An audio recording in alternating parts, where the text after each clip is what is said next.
melhor do que esses colegas que falaram que tanto fazer, né?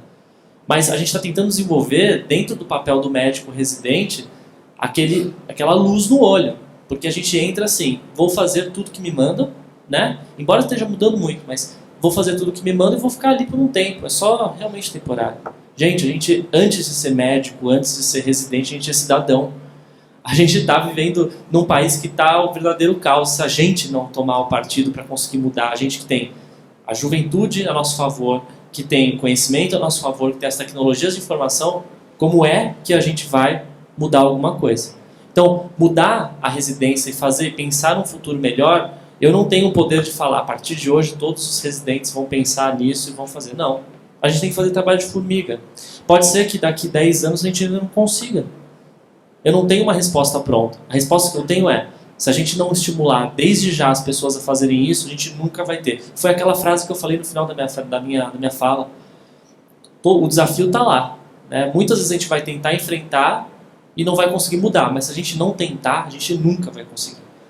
Então, é uma questão, pode ser idealismo meu, pode ser idealismo de toda essa geração que antecedeu a gente, que está tentando mudar alguma coisa há pelo menos 40 anos, pode ser. Mas a gente tem que começar. E eu acho que agora, com os veículos de comunicação que a gente tem, com toda essa realidade que está sendo exposta, né, com toda essa...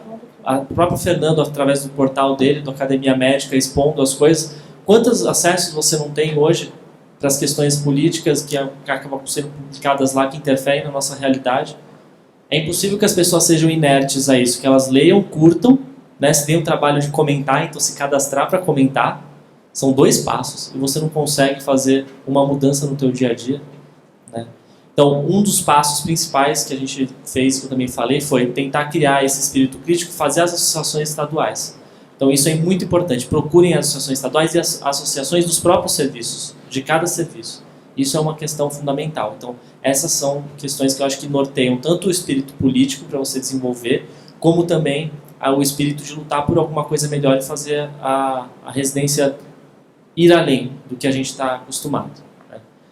Em relação à questão do ano obrigatório, que a gente, de uma forma, entre aspas, carinhosa, chama de R0, a própria Sociedade Brasileira de Medicina de Família é contra isso, né? Isso leva, com certeza, a uma desvalorização do papel real do médico de família, que não é só sair da faculdade e ir para a atenção primária, né? A residência de Medicina de Família tem preceitos, tem conceitos totalmente diferentes de qualquer outra, assim como cada uma tem em cada parte. A gente é realmente uma especialidade, desde 81. Né? Então, trabalhar na atenção primária por trabalhar, seja obrigado, seja por uma questão de pontos, seja, independentemente do que seja, é lidar com vidas, e como a patroa disse, é um cenário muito complexo. Não é ser médico de postinho, não é ser o cara que deu errado na vida e que foi para a atenção primária. Não é fazer bico. Não é. Então, isso é uma das coisas que nos preocupa muito. E eu falo agora enquanto médico de família também, né? Qual é a visão que essas pessoas, inclusive, vão ter da atenção primária? Talvez a visão real da desestrutura, ok, a gente já tem. Mas aquela coisa do ranço pela atenção primária por ter que passar um ano sem querer é um grande problema. Isso é uma coisa. A outra coisa que a gente tem que discutir é qual é o modelo de saúde que a gente realmente quer para o nosso país, né? É um modelo de saúde em que a gente vai realmente ter uma fragmentação do cuidado a partir da porta de entrada, ou seja, a gente já vai começar com a fragmentação, ou a gente vai ter o cuidado integral desde o começo e daí sim ir encaminhando para cada especialista conforme a necessidade. É uma das coisas que a gente tem que saber. É isso que a gente quer ou não? Se for isso que a gente quer, a gente vai ter que pensar em medidas para, sim, incentivar a atenção primária e a formação do médico de família.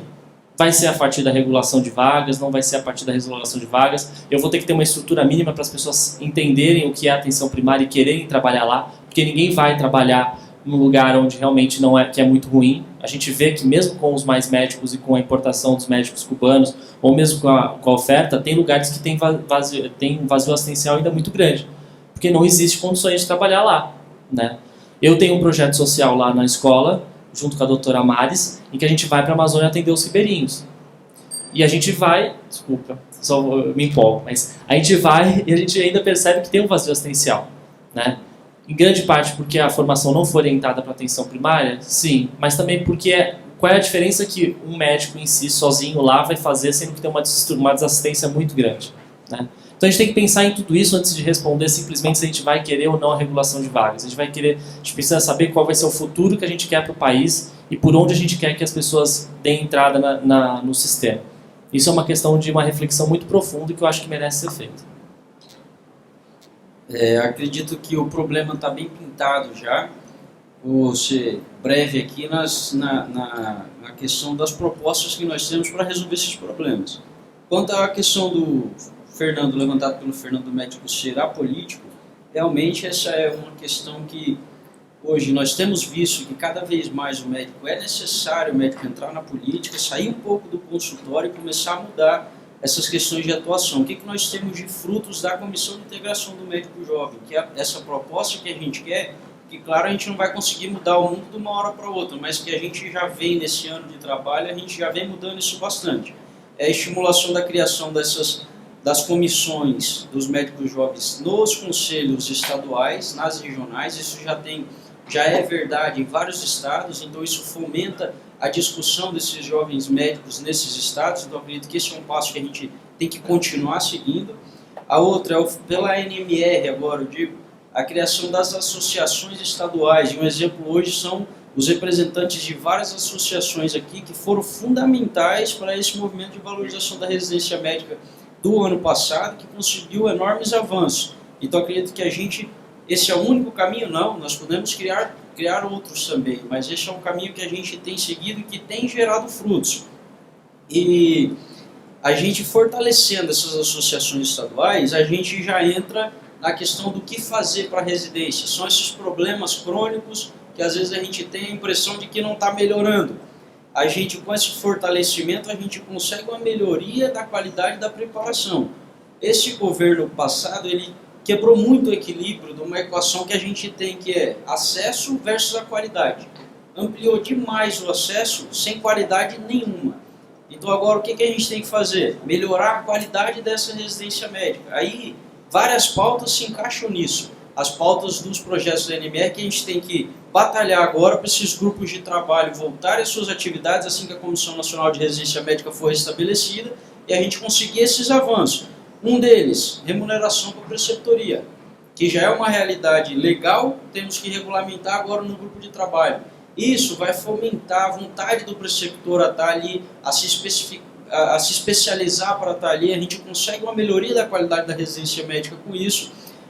Outra questão da fiscalização, do médico residente estar junto na fiscalização desse programa, que a gente vai conseguir melhorar a qualidade disso. É claro que a gente não dá para imaginar se vai ser uma coisa que vai virar mil maravilhas, mas a gente está batalhando e cada vez mais nesse passo junto a gente consegue chegar, porque essa é uma forma de chegar onde a gente quer.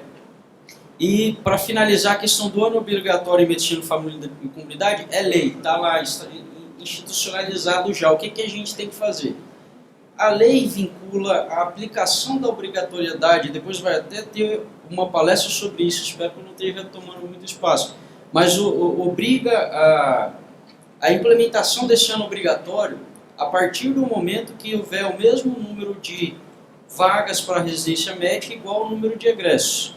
Então, a gente acredita que isso não vai ser possível ser atingido, porque a forma que o governo queria atingir esse número de vagas para a quantidade de egressos, enquanto o governo não atingir esse mesmo número de vagas de residência médica para o número de egressos, eles não podem incluir a obrigatoriedade do ano adicional em medicina, família e comunidade. Isso está na lei.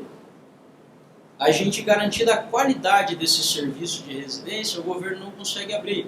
Porque a ideia era criar essas vagas de medicina de família e comunidade com preceptoria à distância. Vocês fizeram um trabalho importantíssimo nisso, conseguindo vetar essa questão da preceptoria à distância, que é ilegal pela Lei 6932 de 81 da residência médica. Então, vetando isso, já quebrou muito a ampliação dessas vagas de medicina de família e comunidade. E outra é tentando derrubar uma resolução da Comissão Nacional de Residência Médica, que eles criaram uma resolução específica para o programa de medicina e familiaridade, tirando a necessidade do coordenador daquele programa em ser especialista ou ter uma experiência razoável naquele programa.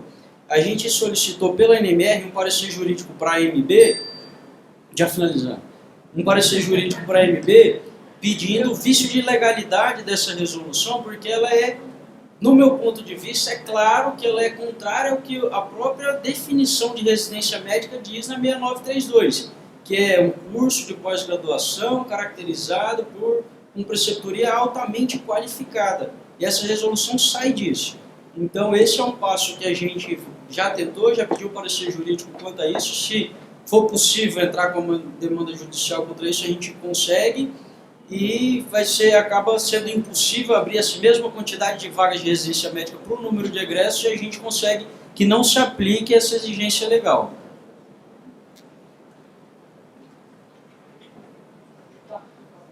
Eu vou fazer que nem aquela propaganda, esse medicamento faz mal para a saúde. Queria primeiro agradecer a confiança que vocês depositam quando falam, e eu falo isso por meio do professor, do Dr. Galo. Eu queria fazer um reparo. Eu e vários professores sentados ali, eu tenho 30 anos de diferença só de formação médica com os rapazes aqui na mesa. Eles são muito melhores do que eu, porque eles falam com uma propriedade, sem diapositivo, que é de tirar o chapéu. Então eu queria que vocês reconhecessem a qualidade das palestras desses moços aqui. Eu tenho a obrigação de falar melhor, né? Afinal, já fiz doutorado. Vou falar da pergunta mais fácil. O futuro da residência médica é o melhor possível.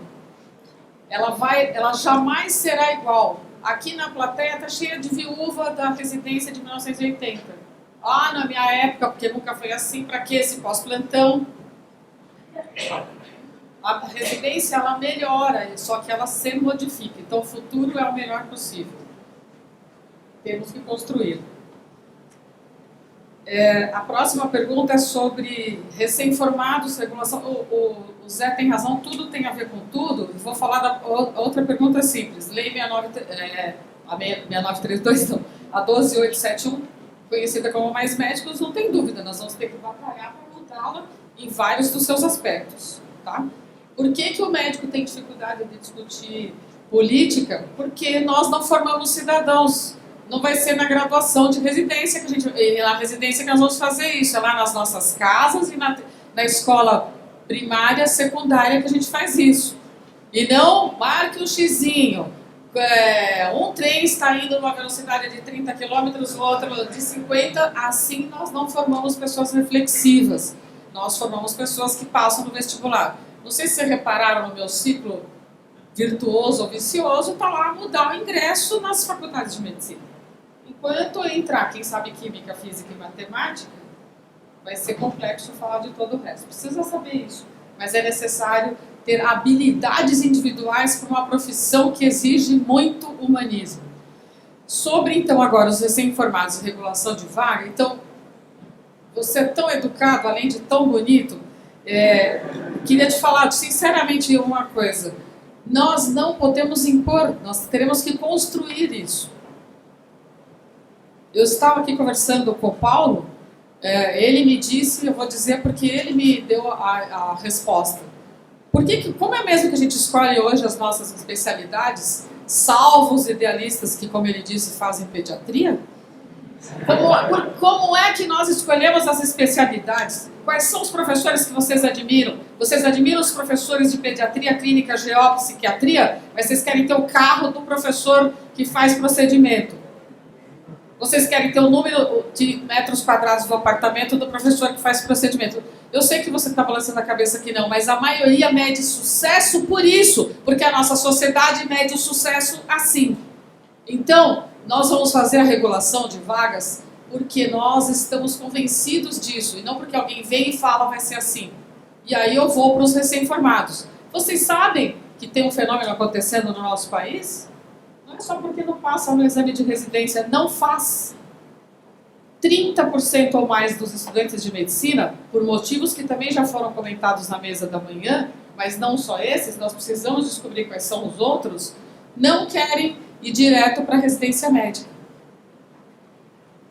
Vocês que estão sentados lá no fundo, muitos que estão no sexto ano, neste momento não têm a menor noção do que especialidade vão fazer. E adorariam ficar mais 2 ou 3 anos fazendo alguma outra coisa que fosse supervisionada, que fosse bem feita. Mas não imposta. O que eu sou contrária a essa lei é que ela te obriga a ir para um lugar que você não quer ir. Se for muito bom, você vai querer ir, você vai fazer fila para ir. Você vai fazer prova para estar naquele lugar. Todos os países que a gente adora falar, o Canadá, a Inglaterra, eles têm um sistema de saúde, que foi isso que vários de vocês levantaram e falaram. Nós precisamos construir um sistema de saúde. Qual é o modelo de assistência que nós queremos? E eu gostaria de ganhar 10 mil dólares como médica de família, como é no Canadá. Eu estaria satisfeita. Porque essa era a minha, talvez fosse a minha vocação. Agora, se eu quiser ganhar 50 mil dólares, eu provavelmente teria que ir para outra especialidade. Só que eu vou fazer isso não porque eu estou quebrando um galho, porque eu escolhi isso como uma carreira de Estado. Eu escolhi isso como incentivo para cuidar da população. Então essas coisas estão conectadas desde a pergunta do que é ser médico e ser cidadão, até a pergunta de regulação de mercado de trabalho. O que não pode é cometer o crime de formar centenas de milhares de especialistas e depois eles não tenham de atuar, e aí sim, desculpem porque agora, Mauro, agora vou pôr o dedo na ferida infectada. E aí sim você ser explorado por outro médico, por uma cadeia de médicos, que é isso que está acontecendo. Como será que os médicos jovens estão sendo subordinados a cadeias de médicos que repetem o modelo de pressão, de submissão e de exploração? Tem médico que não entra mais em nenhum lugar de atenção à saúde e ganha 20, 30, 40 vezes mais do que aquele que está lá atendendo. Isso é justo? Você fez a escolha em função do seu idealismo e de transformação da sociedade, ou você fez porque era a única coisa que dava para fazer? Eu ouvi de manhã muita gente falar de desemprego médico. Eu não considero isso como uma realidade, porque neste momento que o Brasil passa por uma das maiores crises econômicas, a pressão sobre os jovens médicos desta mesa e que sentam mais à frente aqui, que são os residentes, eles estão sustentando financeiramente muitas casas, porque seus pais, esses sim, perderam o emprego. Então eles dão muitos plantões para poder pôr comida na mesa de casa, invertendo completamente a lógica que vinha acontecendo até então. Eu estou falando de advogados, eu estou falando de dentistas que tiveram uma queda abrupta da sua clientela. Então, o professor Brenelli disse que não fica 5 minutos uma vaga de plantão, porque vocês assumem essa vaga de plantão. Assim, nós trabalhamos muito, mas nós sempre temos algum lugar para trabalhar. Então, voltando e resumindo, vamos formar melhor os nossos cidadãos, vamos construir um sistema de saúde apropriado, vamos valorizar. Não posso mais ouvir a minha família, e não quero mais ouvir a sociedade dizer por que eu sou só clínica geral. Eu não posso, e eu sei como clínica geral, só que eu tenho que ter bem claro na minha cabeça, desde o primeiro dia que eu entro na faculdade, que como clínica eu não vou conseguir ganhar o que um cirurgião plástico ganha. Mas eu estou feliz e satisfeita. Eu observo tudo isso, escolho tudo isso, e aí o conjunto de pessoas, incluindo os médicos, decide que a regulação tem que ser assim. Que oftalmo não é só para prescrever óculos, mas é para atender determinadas coisas, e que outras profissões podem fazer outras coisas. Deixa eu parar de falar, porque eles falaram que eles têm medo de tocar a campainha depois do que o Mauro falou sobre mim.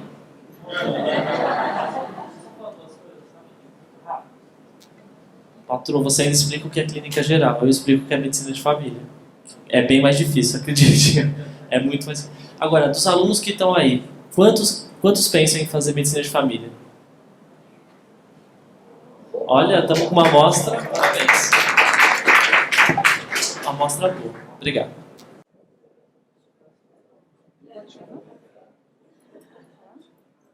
Bom, meu nome é Rosilane, eu sou médica do trabalho, médica perita, e eu sou conselheira titular aqui pelo Distrito Federal, no Conselho Federal de Medicina. Primeiramente, bom, o professor Galo não está aqui, mas eu gostaria de parabenizar os organizadores, a excelência do evento, e dá uma agonia muito grande, porque o desejo era que tivesse... A casa está cheia, mas a gente queria que tivesse mais, porque tudo que nós ouvimos aqui até agora foi muito importante, e nós gostaríamos de compartilhar. Cedo eu estava compartilhando o link para que as pessoas pudessem assistir ao vivo de onde estivessem nesse país, de tão importante que é esse evento. Eu ouvi na fala da patroa uma coisa que me deixou, de certa forma, aliviada, e logo me acendeu uma preocupação ainda enorme. Me deixou assim, 45,2% de assédio moral, que foi o dado que o Zé Carlos trouxe, nas queixas. E a patroa falou que quem mais assedia são os próprios residentes. Né? Por que me causou um certo alívio? A primeira residência de medicina do trabalho do Centro-Oeste, eu tive a grata satisfação de escrever o projeto, e nós temos duas brilhantes médicas, colegas médicas, que são as residentes de medicina do trabalho, estão aqui na sala, doutora Jussara e doutora Fernanda, e elas têm seguidamente, elas ingressaram agora em fevereiro, no início do ano, e elas têm seguidamente reclamado de mim, dos constrangimentos que passam por preceptores e por residentes. Em nossas conversas, nós achávamos o tempo inteiro que era por causa da medicina do trabalho. A medicina do trabalho, de 15 anos para cá, deixou de ser a terceira ou quarta especialidade do médico, que queria fazer medicina do trabalho na aposentadoria porque achava que ser médico do trabalho não entendi. E passou a ser a primeira especialidade de escolha do médico. E os médicos jovens têm dificuldade porque são poucas as residências em medicina do trabalho. E nós estamos sempre discutindo isso, mas então o problema não é porque elas são residentes de medicina do trabalho. Daí um pouco do meu alívio, mas a minha preocupação, que o colega médico está esquecendo que, o preceptor está esquecendo que o residente é médico como ele. É um colega médico. Precisa ser tratado com a deferência devida porque é um colega médico. E ele está esquecendo que ele tem obrigação de fazer essa transferência do conhecimento, e se ele não se sente capaz para fazer isso, que não seja preceptor.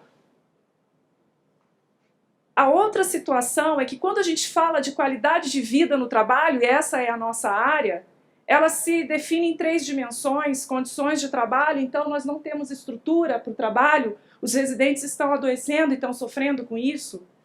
A segunda dimensão é a organização do trabalho, a sobrecarga, o ritmo, a pausa, a falta de protocolos, de procedimentos parametrizados, eles estão sofrendo com isso. E a terceira dimensão são as relações socioprofissionais. E ela está diretamente ligada ao assédio moral. Nós não precisamos mais levantar a bandeira dos inimigos não médicos, da sociedade, dos partidos, dos políticos. Ninguém mais nos persegue do que nós mesmos. É muito preocupante isso, patroa. Quando você fala... Quando você fala que antigamente não existia isso, porque todo o processo era pautado em princípios morais e éticos.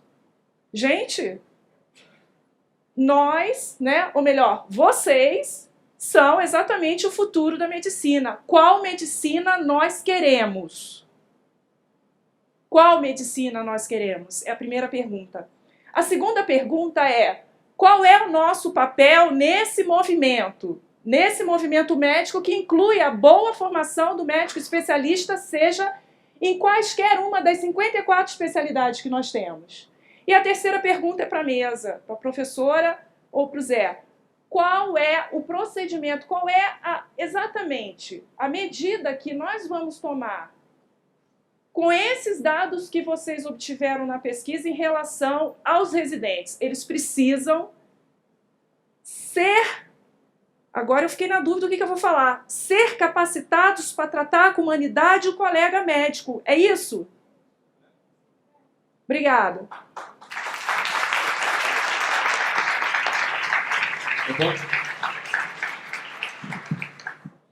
Boa tarde a todos.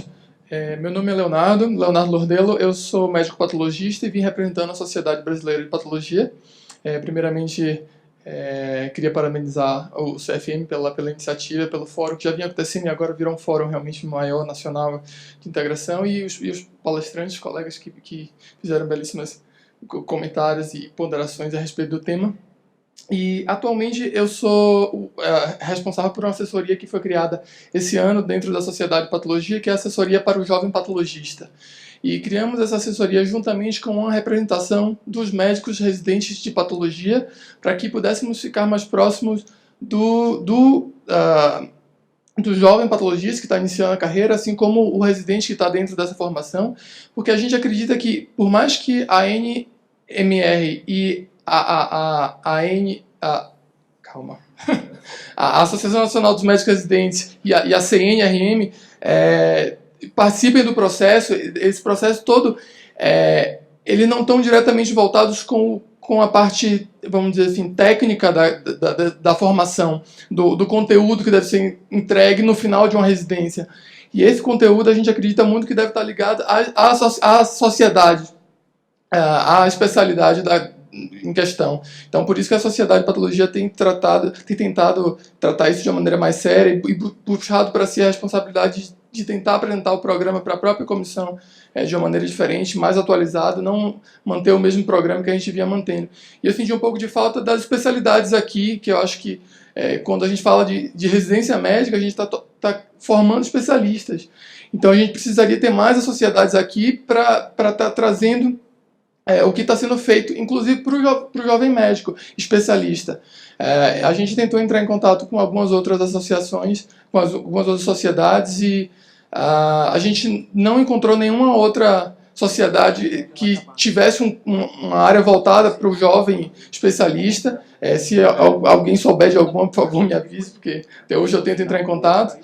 Mas eu acho que esse pode ser um caminho, inclusive, para o fortalecimento dos próprios residentes, estando mais conscientes da sua especialidade e tendo mais segurança do que vão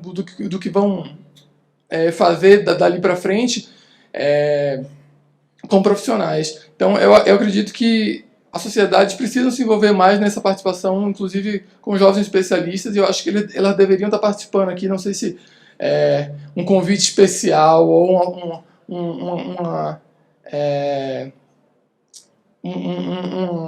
como é que eu coloco isso? Uma instigação para essa sociedade estarem aqui deveria ser feito diretamente pelo próprio CFM. Obrigado.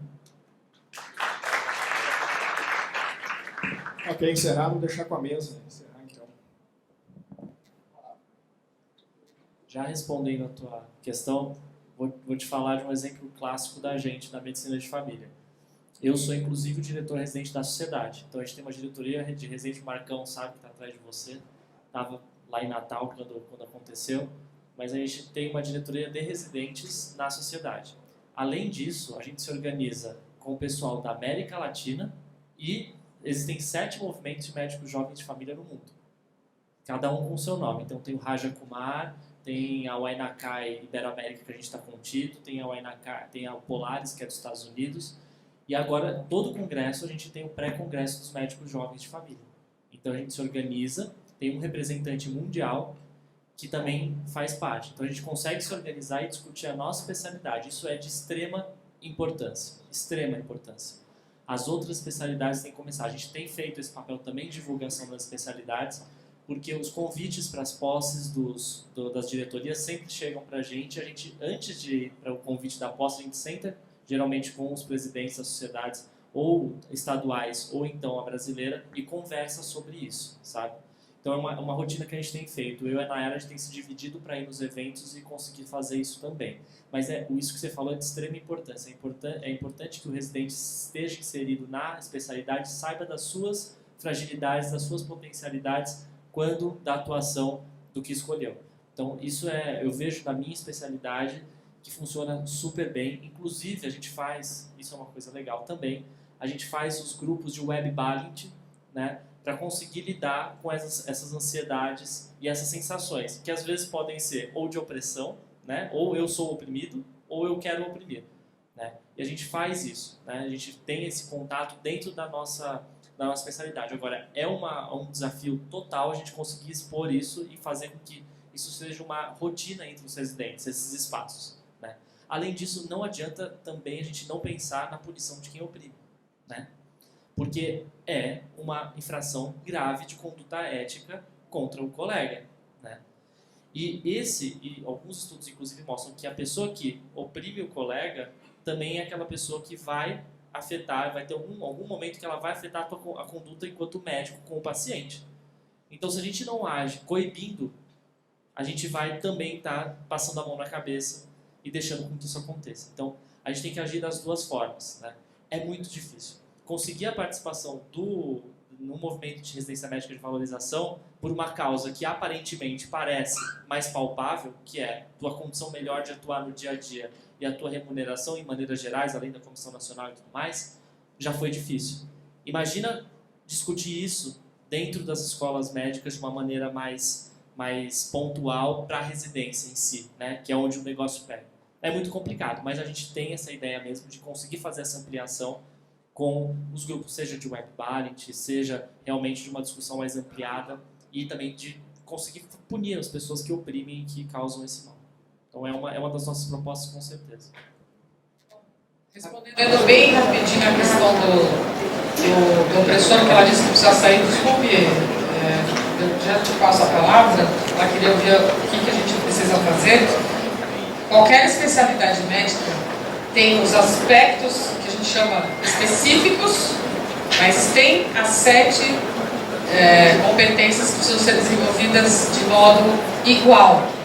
Não é possível formar um clínico, um patologista, um cirurgião, um pediatra, and so on, sem trabalhar com ele profissionalismo. E modificar os modelos. Porque se você falar para ele fazer uma coisa e você faz outra, você fala, quem foi o imbecil que fez isso aqui? Aí você fala, olha, você precisa ser educado, gentil e responsável com o seu colega. Eu sempre costumo falar com os alunos assim, o pessoal da psiquiatria não fica nervoso aí, tá? Eu acho um pouco inadequado uma pessoa ser médica se ela não consegue respeitar nem o seu igual, como é que ela vai respeitar os demais? O mais próximo dele ela não consegue respeitar. Mas, volta a pergunta que foi dita pelo Fernando. Nós temos que formar uma pessoa que é também médica, mas ela é um cidadão, ela tem uma série de atributos como cidadão que durante a graduação e residência médica nós vamos desenvolver de um modo igual. Estamos fazendo esforços no Brasil e há mais tempo no mundo para ensinar profissionalismo. A receptividade dos residentes é próxima de 0. Eu desconto nota de quem não vai na aula de nas atividades, aula não adianta, de profissionalismo. Vai todo mundo com bico enorme assim. Não faz mal, já disse para eles que eu não tenho medo de bico. Nós só precisamos sentar naquele espaço exclusivo para aquilo, criar um tempo protegido para que ele converse sobre o que está acontecendo com ele. E amanhã, as mesas de amanhã vão tocar muito nisso, né? Cria-se uma expectativa enorme. Quem entrou na faculdade de medicina já está fazendo 6 anos de cursinho, porque ninguém entrou para ser médico ali, todo mundo já quer fazer conseguir a vaga de residência. Aí cria uma expectativa. Entra na residência, não era bem o que a expectativa dele criou, porque ele criou uma fantasia. Frustração, agora vocês gostaram, os psiquiatras. Frustração, raiva. Raiva eu desconto em quem? Não pode ser na patroa porque ela me dá nota. Eu desconto no meu colega. Eu desconto no paciente. Então é preciso sentar e mostrar que isso está acontecendo. Quando você joga a luz sobre as coisas, elas existem.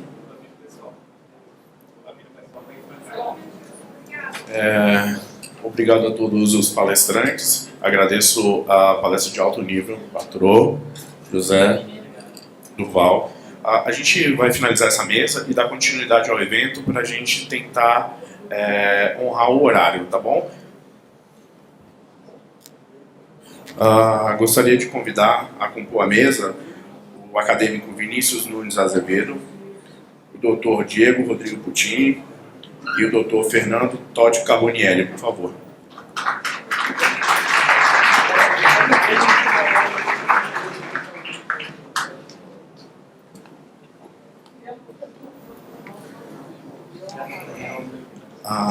Vamos dar continuidade. Gostaria de convidar a tecer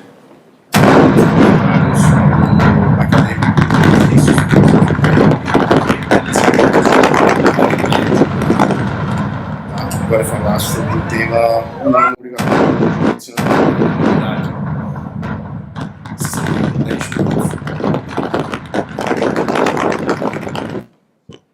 Gente, é um prazer de novo estar aqui, podendo representar a EMED no evento da importância que é esse evento, a oportunidade que o CFCM está concedendo para a gente. Eu acho que a minha apresentação não é essa, não. A minha ideia não era demolir um prédio. Mas o meu prédio foi demolido hoje. Eu fui encarregado de falar sobre o capítulo 3º da Lei 12.871, que é mais médicos, de novo, e falar sobre a obrigatoriedade de 1 ano da formação em medicina de família. É uma das contradições que eu vim apresentar, que o governo a lei ora fala de medicina geral de família e comunidade, ora fala sobre medicina de família e comunidade. A minha proposta aqui era falar basicamente o que a professora Patroa já falou. E depois foi complementado na mesa. Eu vou tentar ser objetivo o suficiente para apresentar para vocês uma outra visão que a gente já vem apresentando há algum tempo, de maneira que a gente comece a pensar sobre uma forma de como é que a gente pode se articular para agir de alguma maneira, para tentar... eu acho que só tem uma forma, é tentar evitar que isso vá adiante, por todas as inconsistências que já foram demonstradas. Fala do serviço civil obrigatório, em medicina de família, e obrigatório porque, na realidade, a esmagadora maioria das especialidades, elas têm como pré-requisito a formação em medicina de família. Uma das coisas que a professora Patroco trouxe, que é absolutamente preocupante, é tão obrigatório que, se eu quiser fazer 2 residências, por exemplo, cirurgia, depois neurocirurgia, eu vou fazer 1 ano de medicina de família, depois 2 anos de cirurgia, depois 1 ano de medicina de família, depois 6 anos, pelo menos, de cirurgia geral. Mais 6 anos de faculdade. Esse médico vai se apresentar para o mercado depois com mais ou menos aí 15 anos de estudos. Ele sai da faculdade com 24, entra depois para trabalhar aos 39. E aí ele vai ter que fazer toda a carreira. E isso está dentro do programa Mais Médicos. É uma das inconsistências que a gente tem que debater. A lei é essa, e a primeira inconsistência aparece no artigo 1º do capítulo 3º, que é o que ele me fala lá. Artigo 5º, perdão. Os programas de residência médica de que trata a lei número 6.932 de 1981. Tudo bem. Então existe uma lei que trata da residência médica, que é essa 6931. Tá bom, vamos entender o que está escrito lá. Artigo 1º da Lei da Residência Médica. A residência médica constitui modalidade de ensino de pós-graduação destinada a médicos sob a forma de curso de especialização, caracterizada por treinamento e serviço funcionando sob a responsabilidade de instituições de saúde, universitárias ou não, agora sim, sob a orientação de profissionais médicos de elevada qualificação ética e profissional. Quem são esses profissionais? Eu não tenho nem preceptor para as outras áreas, que foi colocado aqui largamente que a gente tem muita dificuldade de formar preceptor para as outras áreas. Para a medicina de família isso é um problema ainda maior. Então, só pode constituir serviço de residência médica atendendo ao pré-requisito do artigo 1º da lei que regulamenta a residência médica. É absolutamente insano começar a pensar numa lei que foi feita a remedo de outra sem, pelo menos, tentar articular uma coisa com a outra. Quer dizer, isso é mais um item para ser absolutamente questionado em toda a Lei 12.871, que ela foi feita de maneira absolutamente autoritária, em arremedos, é um Frankenstein dos mais feios possíveis. Porque foram pegas ideias de várias partes do mundo e ideias desconectas de vários lugares do Brasil, com vários modelos diferentes, e aí criaram uma sequência de artigos que culminou nesse elefante branco, que é muito difícil da gente conseguir botar isso em prática. E eu vou repetir, isso é muito difícil de botar em prática, por uma razão muito simples. Está dizendo que eu preciso ter profissionais e tal, e elevada qualificação ética e profissional. A gente sempre usa um exemplo que eu peço muito desculpa aos amigos do Piauí, isso inclui o professor Leonardo, mas lá não existe nenhum médico que seja reconhecido pela Sociedade Brasileira de Medicina de Família e Comunidade. Eu imagino que lá devam se formar anualmente pelo menos uns 400, são 4 escolas médicas. Tecnicamente, desses 400 egressos, se eu tiver que pelo menos 80% deles vão fazer as especialidades que exigem isso como pré-requisito, eu estou falando que pelo menos 320 vão ter que ter um preceptor em medicina de família e comunidade, com reconhecida e elevada qualificação ética e profissional. Não tem nenhum. Como é que eu vou implantar isso? Isso eu estou falando do Piauí. Lá no meu estado, eu sou do Espírito Santo, desculpa, até nem me apresentei nesse sentido, eu já tinha falado de manhã, mas lá no Espírito Santo a gente tem exatamente a mesma dificuldade. Comemoramos o 3º médico de família especialista lá no meu estado, na região sudeste. Não é um estado tão irrelevante. Bom, continuando. Algumas coisas que são absolutamente questionáveis no transcorrer do capítulo 3º como é que foram, que critérios que foram adotados para eu escolher medicina interna, pediatria, ginecologia, obstetrícia geral, clínica geral, psiquiatria e medicina preventiva e social para serem aquelas que exigem esse pré-requisito necessariamente. A razão é muito simples, eu acho que aqui ninguém duvida disso. Eu preciso tentar atender a ponta. Eu preciso aumentar o número de oferta de atendimentos. Eu não estou falando de atendimento médico, não estou falando de qualificação, não estou falando de absolutamente nada disso. Eu estou falando que a gente precisa aumentar o número de profissionais de jaleco branco nas unidades básicas de saúde, oferecendo o serviço que eles chamam de medicina de família e comunidade, ou medicina geral de família e comunidade, como queiram. Se é um vínculo de bolsa, de formação, e o indivíduo deveria ter um preceptor, como é que esse cara vai resolver o problema da ponta?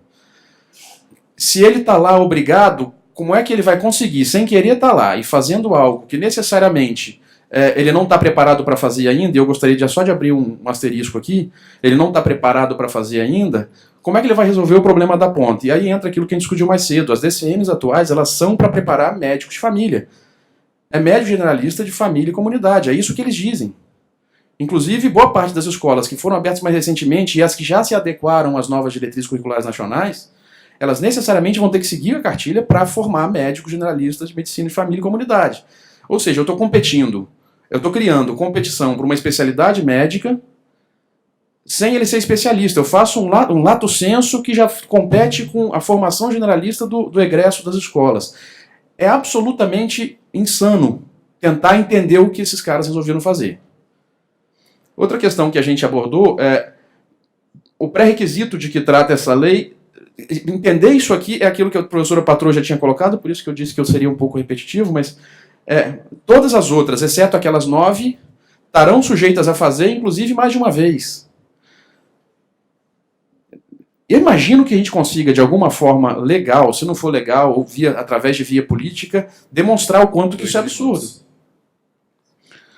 As bolsas de residência geral, de medicina geral de família e comunidade, enfim, elas vão ser complementadas pelo Ministério da Saúde e da Educação. Quem vai ser o responsável por pagar essa conta?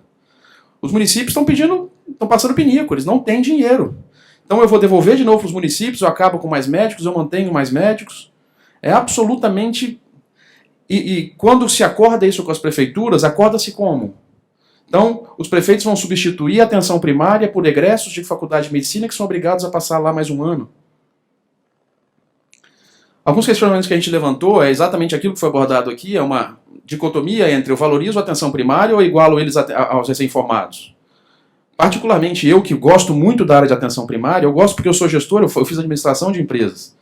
Como administrador, eu vejo que a melhor forma de eu gerenciar o sistema e permitir que esse sistema tenha óleo, ele consiga girar de uma maneira mais equilibrada, eu preciso de ter equilíbrio no sistema, e eu consigo fazer isso atuando preventivamente. Quer dizer, para a gestão isso é muito claro. A resolutividade de um profissional que não é especializado para atender a população, além disso, ele vai passar 1 ano, depois ele passa 2 e volta a passar mais 1. A gente aprende em medicina de família o aspecto da longitudinalidade, quer dizer, ela só tem razão de ser porque ela é longitudinal. Aquele paciente que eu consulto ele há 10 anos, que ele já tem uma relação pessoal comigo, muito provavelmente ele vai chegar para mim e eu já sei mais ou menos aonde que eu tenho que atuar.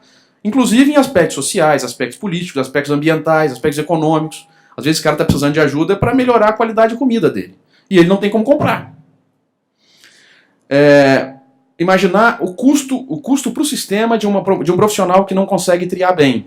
Ele vai gerar mais exame, ele vai gerar mais indicação para um sistema que já está absolutamente sobrecarregado. Então, enfim, só para finalizar esses pontos. o Brasil está precisando de dermatologista, oftalmologista, que foi o que eu falei, de neurocirurgião, esse cara vai passar 15 anos para conseguir se formar. É muito tempo. Isso é reserva de mercado. E é o Estado promovendo reserva de mercado. Alguns preceptores suficientes para 22.402 egressos formados em 2018. Agora, 2018, formam 22.402 pessoas, de acordo com o site Escolas Médicas do professor Nassif. Os dados são mais confiáveis, às vezes, que os dados do Ministério da Saúde e do MEC. Então, a gente está usando ele como referência. Imagina, se a gente não tem nenhum preceptor para fazer medicina de família lá no Piauí, para 22.402 egressos. E aí entra mais uma questão, quer dizer, vai acabar o Mais Médicos ou nós vamos ter os Mais Médicos, 18.400 lá que estão atuando no Mais Médicos através da lei do Mais Médicos, e aí eles vão embora para entrarem esses, mas o contrato da OPA, se for renovado agora, vai levar mais 3 anos. 44 mil pessoas dentro do sistema só em 2019. E a Bolsa Complementar, que é aquilo que a gente estava falando, quem que vai ser responsável por ela. Fico à disposição para os outros esclarecimentos. Obrigado, gente. Obrigado. Gostaria de chamar para tecer falar sobre um relato de caso, o Dr. Diego Rodrigues Brutini, médico ortopedista, fellow em cirurgia da coluna vertebral, de integração do Jovem Médico do CFM, membro da Comissão dos Médicos Recém-Formados do IPREMED, ex-membro da Associação Médica de Residentes do Estado do Rio de Janeiro e mestrando em cirurgia minimamente invasiva. Vai falar sobre um relato de caso sobre o seu estado. Obrigado, pode começar.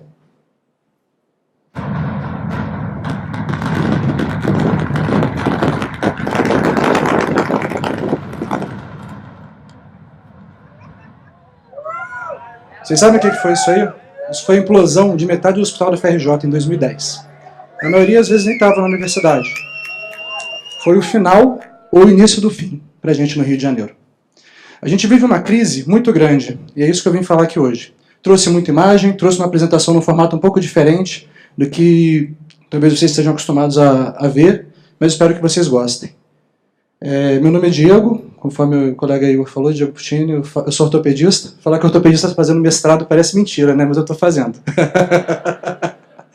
Então, esse formato aí é mais ou menos o que eu quero mostrar para vocês. O Rio de Janeiro, com algumas coisas que eu coloquei a mais. Vamos falar de 2 hospitais importantes, o ERJ e a UFRJ. Mas eu queria começar contando uma história, assim, uma história para os médicos mais jovens. Temos médicos não tão jovens e mais jovens aqui. Domingo, eu estava dando plantão, conversei com um colega, o CRM dele é 7.000, Dr. Murilo, CRM 7.000. Ele tem 57 anos de formado, ativo, cirurgião plástico, cirurgião de mão. Aí eu comentei com ele, pô doutor, de 7.000 a gente já está em 107.000 aqui no Rio, já tem 100 mil médicos depois que você saiu. Aí ele, para você ver, quando é que termina seu estágio? Eu falei, daqui a 7 meses, mas eu tenho o resto da vida para aprender. Aí ele, então, eu tenho 57 anos e aprendo até hoje. Então, fica para vocês isso hoje. Se for levar alguma coisa de mensagem, a medicina é linda nesse sentido. Vocês sempre vão se surpreender com a profissão que vocês escolheram. Tá? Vou começar a apresentar aqui.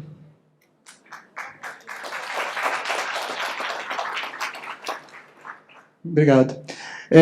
O primeiro slide é esse, contando do Rio de Janeiro. Vamos lá para o relato de caso. Isso é importante mostrar só um pouquinho, assim, porque eu queria falar um pouquinho dos direitos dos residentes. Alimentação, moradia e condição de repouso e higiene. Esse é o ponto inicial que eu queria falar. Só que a grande verdade você acaba entrando na residência médica, toma porrada do preceptor, toma porrada do R+, toma porrada do paciente, toma porrada de todo mundo, fica ali perdido. Mas o que eu estou fazendo aqui? Pô, é por isso que 30% não fazem nos primeiros anos, seja pelo motivo que for. A gente, de alguma forma, tem de pensar isso. Sim. Por isso que quando a ANMR propôs com a gente, fez essa construção conjunta com os estados, desse movimento de valorização da residência médica, ele teve tanto vulto, acredito eu.